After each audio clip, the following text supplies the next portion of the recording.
ఇప్పుడే జీ5 app download చేయండి. చూడండి మీ ఫేవరెట్ టీవీ షోస్ ఎప్పుడైనా ఎక్కడైనా. నా బిడ్డ నన్ను వదిలేసి వెళ్ళిపోయింది.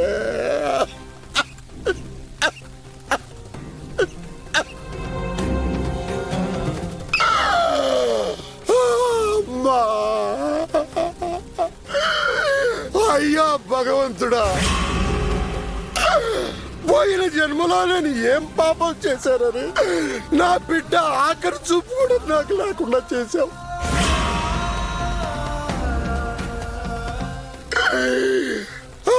చావులో కూడా నా బిడ్డను అనాథం చెయ్యాలా?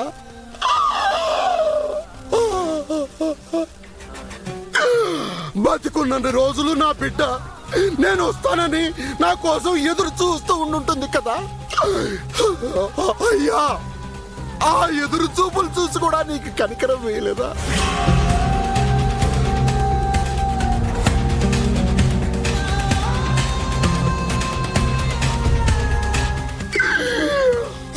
అమ్మా తల్లి,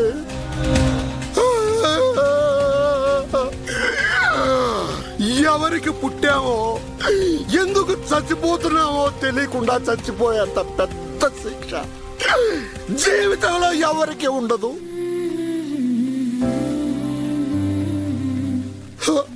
ఆ శిక్షని నా బిడ్డకి నేనే వేశానమ్మా, నేనే వేశాను. నన్ను క్షమించు తల్లి.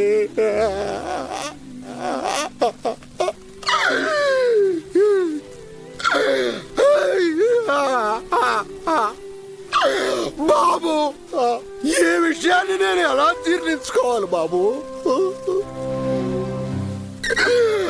నా బిడ్డకి జీవితాంతం నేను కష్టాలు ఇచ్చానని నాకు కన్నీళ్లు మిగిల్చిపోయిందా నా బిడ్డ?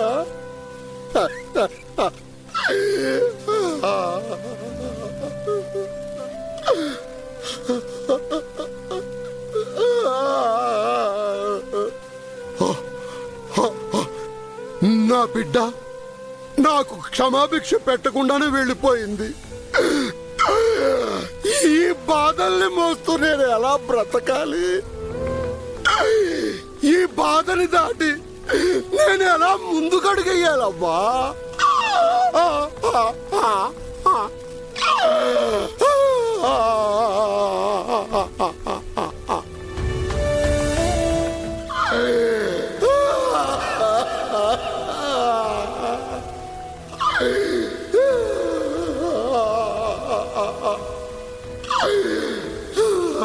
అమ్మా, అమ్మా, అమ్మా తల్లి.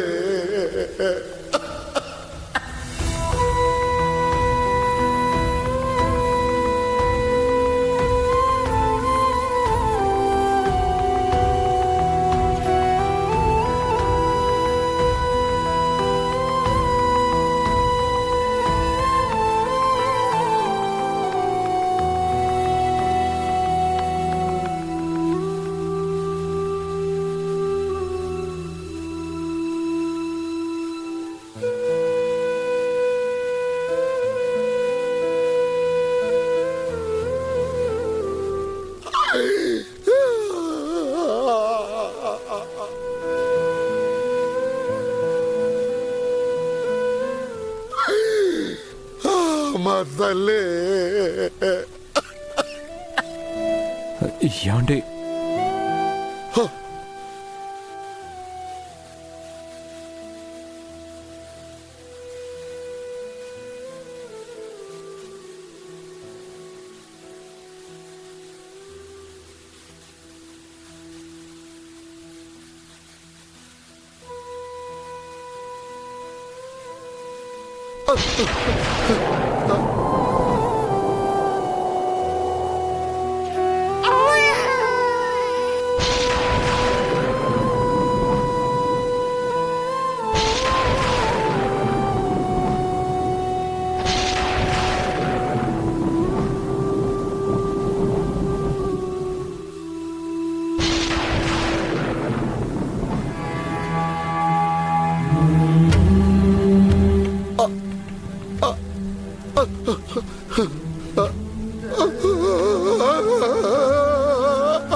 ఆరు మిమ్మల్ని ఎప్పుడు ద్వేషించలేదు.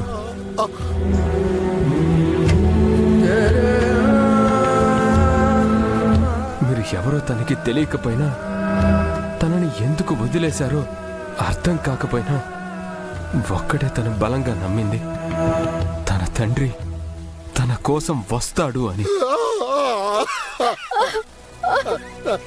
మిమ్మల్ని నమ్మిందండి. నమ్మకం ఉన్న చోట కోపాలు ద్వేషాలు ఎందుకుంటాయి?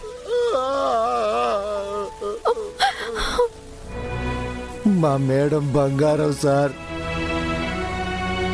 ఆవిడకి చెడు చేసిన వారికి కూడా మంచే జరగాలి అనుకునే మనిషి.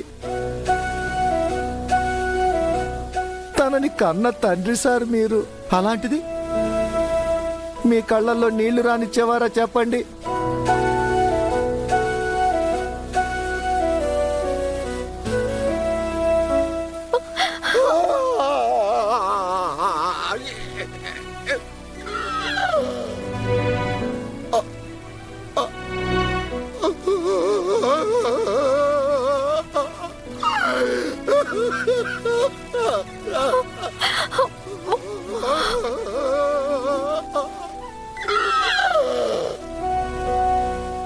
ఇన్ని రోజులు నేను తండ్రిగా ఓడిపోయాననుకున్నాను బాబు.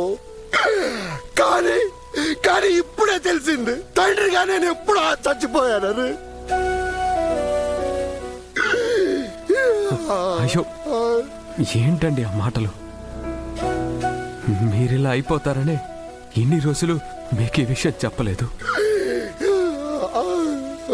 ఛ! ఆ దేవుడు చాలా దుర్మార్గుడు సార్. మేడం ఎంతగానో ఎదురు చూసిన కుటుంబాన్ని చూసే అదృష్టం మేడంకు లేకుండా చేశాడు. దేవుడు ఆ పని చేయలేకపోయాడు రాతోడు. ఆరోకి ఆ దేవుడు కూడా అంత పెద్ద శిక్ష వేయలేకపోయాడు. అందుకే నా ద్వారా తండ్రి కూతుళ్ళిద్దరికీ ఒకేసారి నిజం చెప్పించాడు.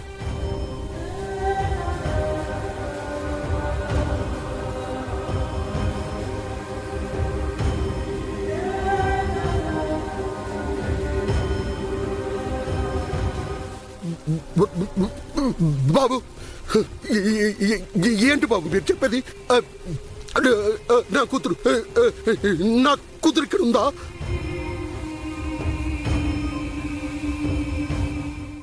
జీ5 యాప్ డౌన్లోడ్ చేసి అన్ని ఎపిసోడ్స్ పూర్తి ఉచితంగా చూడండి.